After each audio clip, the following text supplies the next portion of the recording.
3, 4 ইত্যাদি হতে পারে। n সমান 1 হলে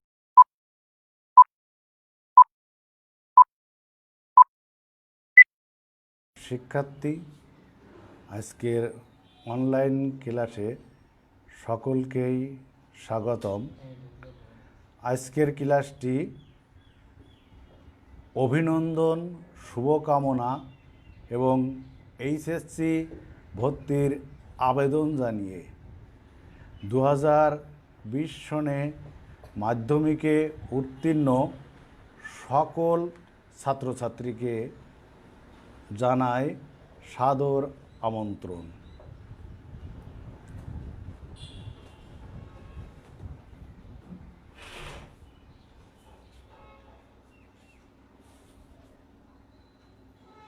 আমি রবীন্দ্রনাথ ঘোষ,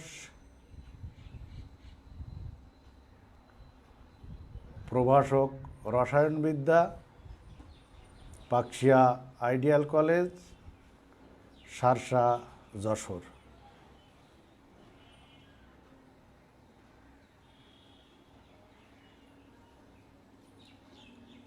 দেখ, চিত্রে আমরা কি দেখতে পাচ্ছি?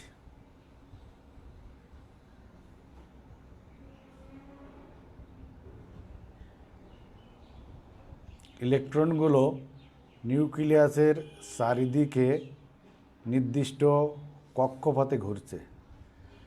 তোমরা নিশ্চয়ই বলতে পারো এটি কোন বিজ্ঞানীর পরমাণুর মডেল? এই মডেলটি কোন বিজ্ঞানী দিয়েছেন? তাহলে দেখো তোমাদের বলার সাথে ঠিক আছে কি না। তোমরা যদি সকলেই বলে থাকো এটি বোরের পরমাণু মডেল, তাহলে অবশ্যই এটি ঠিক আছে। তাহলে আমাদের আজকের বিষয় পরমাণুর মডেল। আমরা নিশ্চয়ই এটি দেখে বুঝতে পারছি আমরা পড়তে যাচ্ছি পরমাণুর মডেল। তোমরা নিশ্চয়ই জানো যে এ পর্যন্ত কয়টি পরমাণুর মডেল আবিষ্কৃত হয়েছে, কয়জন বিজ্ঞানী কোন মডেলটি দিয়েছেন, তাদের ত্রুটি কী, তাদের সাফল্যটি কোথায়। আমরা এই পরমাণুর মডেলটি পড়লে কি কি জানতে পারব? পরমাণু কি? পরমাণুর মূল কণিকা কি? মূল কণিকা কত প্রকার এবং তাদের বর্ণনা। ডাল্টনের পারমাণবিক মতবাদ এবং ত্রুটি, সীমাবদ্ধতা। রাদারফোর্ডের আলফা কণার বিচ্ছুরণ পরীক্ষা এবং সিদ্ধান্ত। আমরা সংজ্ঞা দিতে পারব isotope, isobar, isotone, isoelectric, isomer, isodiaphere.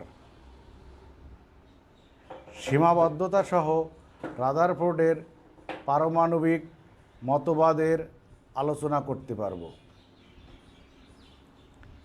সীমাবদ্ধতা সহ বোরের পরমাণু মডেলের ব্যাখ্যা করতে পারব।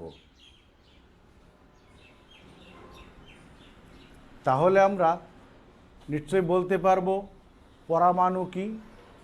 তোমরা এতদিন জেনেছো পরমাণু হলো মৌলিক পদার্থের ক্ষুদ্রতম কণা। আমরা এটা ছাড়াও কিন্তু জানি পরমাণু রাসায়নিক বিক্রিয়ায় অংশগ্রহণ করতে পারে, কিন্তু পরমাণু অস্থায়ী এবং স্বাধীন নয়।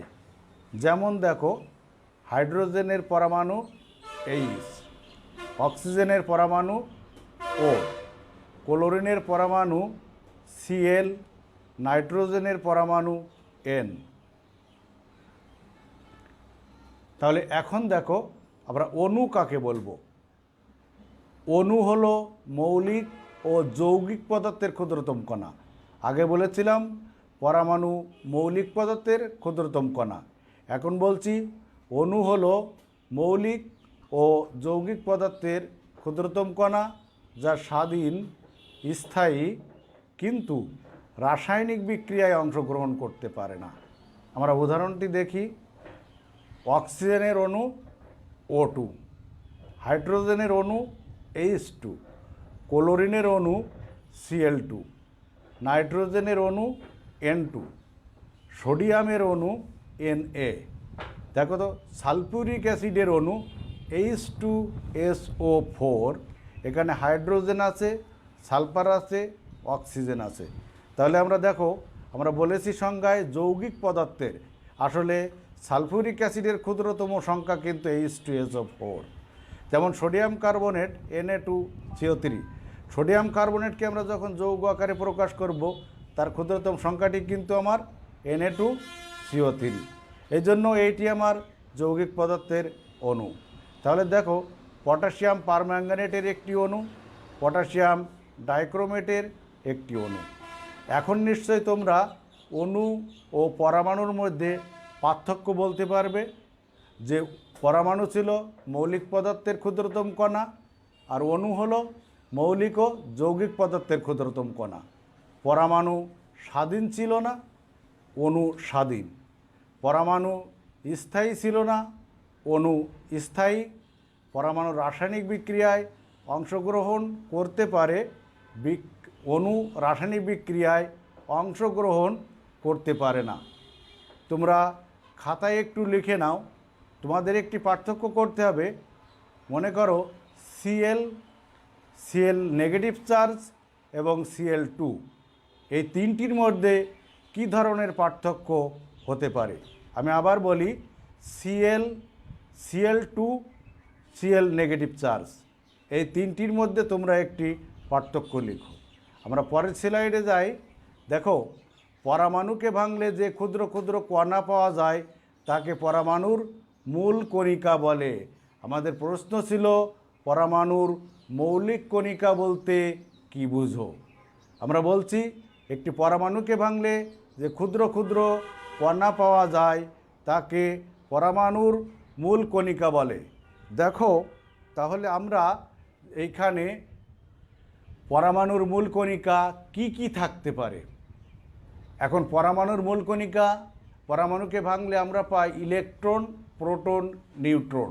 আবার দেখো, মেসন, পায়ন, নিউট্রিনো, অ্যান্টিনিউট্রিনো, এমন অনেকগুলি আছে। এটির মধ্যে দেখো, কিছু সকল সময়ে পরমাণুতে পাওয়া যায়, কিছু সকল সময়ে পাওয়া যায় না। এই ভিত্তিতে পরমাণুর মূল কণিকাকে আবার আমরা দুই ভাগে ভাগ করেছি, একটি স্থায়ী মূল কণিকা এবং অপরটি অস্থায়ী মূল কণিকা। এখন যে কণিকাগুলিকে আমরা সকল সময়ে পাই তাদেরকেই সাধারণত আমরা স্থায়ী মূল কণিকা বলি, আর যাদেরকে সকল সময়ে পাওয়া যায় না, মাঝে মাঝে পাওয়া যায়, তাদেরকে আমরা অস্থায়ী মূল কণিকা বলি। দেখো, এদের মাঝখান অবস্থানে কিছু মৌলিক কণিকা আছে, যে মৌলিক কণিকাকে বলি আমরা সাধারণত কম্পোজিট কণিকা। এখন দেখো, স্থায়ী মূল কণিকা, আমি যে কথাগুলি বললাম, যে সকল কণাগুলি পরমাণুতে সকল সময়ে উপস্থিত থাকে, অর্থাৎ সকল সময়ে পাওয়া যায়, সেই কণাগুলিকেই স্থায়ী মূল কণিকা বলে। পরমাণুর স্থায়ী মূল কণিকা ছিল তিনটি, ইলেকট্রন, প্রোটন এবং নিউট্রন। আমরা ইলেকট্রন এবং প্রোটনের কিছু বর্ণনা দিব। দেখো, ইলেকট্রন আবিষ্কারক স্যার জে থমসন ক্যাথোড রশ্মি পরীক্ষার মাধ্যমে 1897 খ্রিস্টাব্দে আবিষ্কার করেন। ঠিক দেখো, 1891 সালে বিজ্ঞানী স্টোনি এই কণিকার নাম দেন ইলেকট্রন। পরীক্ষায় প্রমাণিত হয় ক্যাথোড রশ্মি হলো ইলেকট্রনের প্রবাহ। পরমাণুর মূল কণিকাদের মধ্য থেকে সবথেকে ক্ষুদ্রতম কণা ইলেকট্রন, এর একটি হাইড্রোজেন ভরের প্রায় 1/1836 অংশ। ইলেকট্রনের প্রকৃত ভর 9.1085 × 10⁻⁻28 গ্রাম সমান 9.1085 × 10⁻⁻31 কেজি। নেগেটিভ চার্জ 4.8029 × 10⁻10 ESU বা নেগেটিভ 1.6022 ইন্টু 10⁻⁻19 কুলাম। ইলেকট্রন ঋণাত্মক চার্জযুক্ত কণা, একে ই দ্বারা প্রকাশ করা হয়। নিউক্লিয়াসের বাইরে বিভিন্ন শক্তি স্তরে এদের অবস্থান থাকে। এই মানগুলি অবশ্যই তোমাদের মুখস্থ রাখতে হবে, কারণ আমাদের অবজেক্টিভে এইগুলি আসে। এখন দেখো, আমরা প্রোটনের বর্ণনা দিই। আমরা কিন্তু অনেকেই জানি যে প্রোটনের আবিষ্কারক বিজ্ঞানী রাদারফোর্ড, এবং কোন পরীক্ষার মাধ্যমে এটি করেছিল? সেই আলফা কণার বিচ্ছুরণ পরীক্ষার মাধ্যমে। দেখো, এটি পরমাণুর নিউক্লিয়াসে অবস্থান করে। সাধারণত হাইড্রোজেন পরমাণুর কক্ষপথের একটি মাত্র ইলেকট্রনকে অপসারণ করলে যে ধনাত্মক আধানযুক্ত কণা পাওয়া যায় তাকে আমরা প্রোটন বলি। প্রোটনকে পি দ্বারা প্রকাশ করা হয়, একে এইচ প্লাস দ্বারাও প্রকাশ করা হয়। 1886 খ্রিস্টাব্দে বিজ্ঞানী গোল্ডস্টাইন ক্যাথোড রশ্মি নলে ধনাত্মক আধান আবিষ্কার করেন, যা সরল রেখায় প্রবাহিত হয় এবং নেগেটিভ বিদ্যুৎ ক্ষেত্র দ্বারা আকৃষ্ট হয়। এ ধরনের রশ্মিগুলিকে বলা হয় ক্যানাল রশ্মি।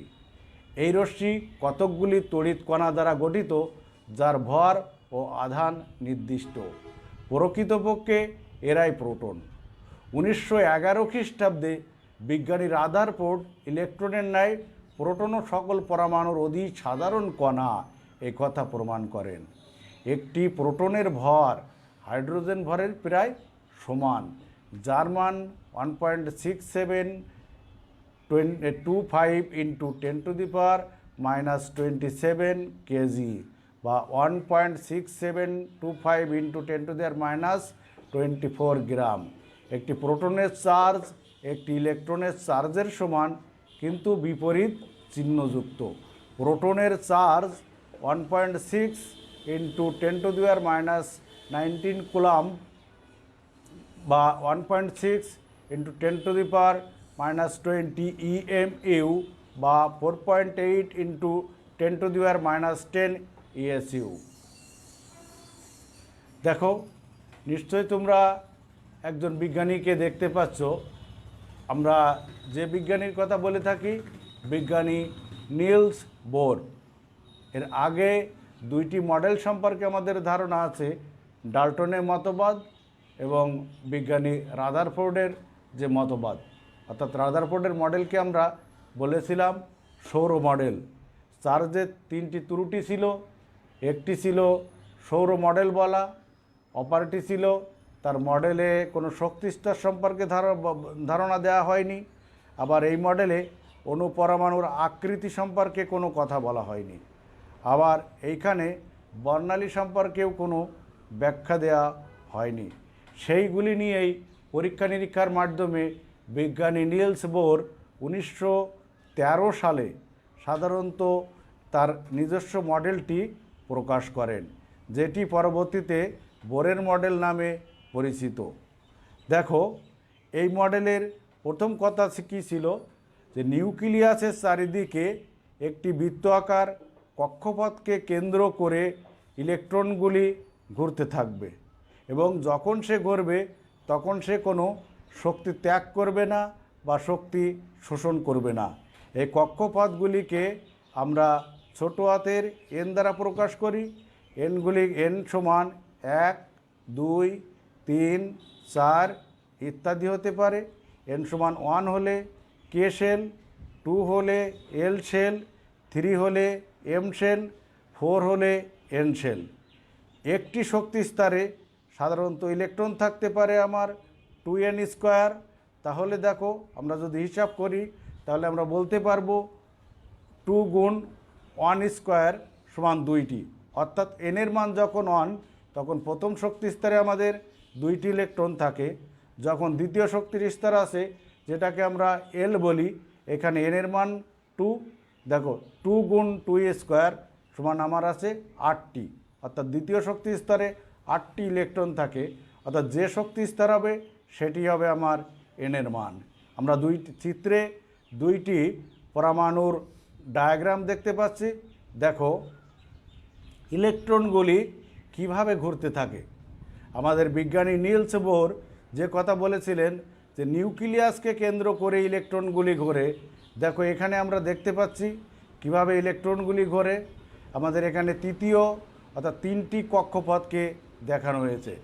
তোমরা নিশ্চয়ই বুঝতে পারছো যেটি আমাদের কোন পরমাণুর মডেল হতে পারে। দেখো প্রথম শক্তি স্তরে আছে কিন্তু আমাদের 2টি ইলেকট্রন, দ্বিতীয় শক্তি স্তরে আছে আমাদের 8টি ইলেকট্রন, পরবর্তী শক্তি স্তরে আছে আমাদের আরও 2টি ইলেকট্রন। তাহলে মোট ইলেকট্রনের সংখ্যা হলো 12টি।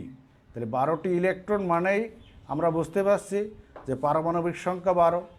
তার মানে পারমাণবিক সংখ্যা 12, মৌলটি আমাদের ম্যাগনেসিয়াম। তাহলে দেখো এটাকে আমরা বলতে পারছি ম্যাগনেসিয়াম পরমাণু। আমরা পরে আরেকটি মডেল দেখি, এই মডেলটি কার। দেখো প্রথমে 2টি ইলেকট্রন, তারপরে কিন্তু আছে আমাদের 8টি ইলেকট্রন,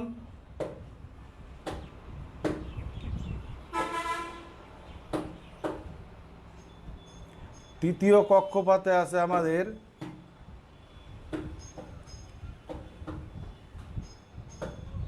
4টি ইলেকট্রন।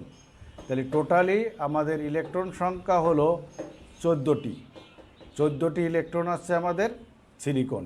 তাহলে এই মডেল 2টি নিশ্চয়ই আমাদের বোরের পরমাণু মডেল। তাহলে তোমাদের এইটার আঙ্গিকে একটি প্রশ্ন থাকে যে বোরের পরমাণু মডেল অনুসারে সোডিয়াম ও অ্যালুমিনিয়ামের গঠন চিত্রের মাধ্যমে তোমরা বাড়ি থেকে করে নিয়ে আসবে। এখন দেখো একটি নিউক্লিয়াস দেখলাম আমরা। দেখো শক্তি স্তরগুলিকে আমরা কিভাবে দেখাতে যাচ্ছি। এনের যে শক্তি স্তরে বেশি তা উচ্চ শক্তি স্তর হবে, অর্থাৎ এখানে n = 3 উচ্চ শক্তি স্তর, এটা মধ্যম, এটা প্রথম। তাহলে প্রথম থেকে দ্বিতীয় শক্তি স্তরের শক্তি বেশি, তৃতীয় শক্তি স্তরের শক্তি আরও বেশি। বোরের মডেল অনুসারে কোনো শক্তি স্তরে ইলেকট্রনের কৌণিক ভরবেগ কেমন সেটি কিন্তু আমরা নির্ণয় করতে পারবো।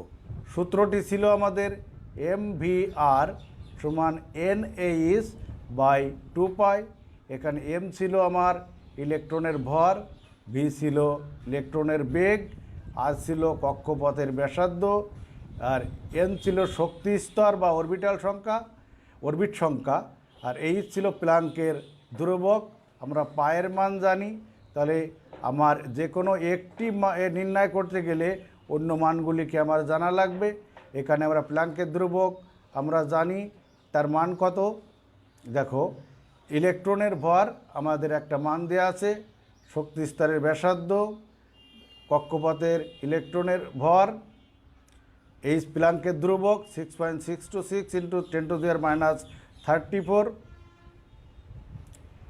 n প্রধান শক্তি স্তর। এখানে এইটি দেখো আমাদের আছে শক্তির তরঙ্গ দৈর্ঘ্য।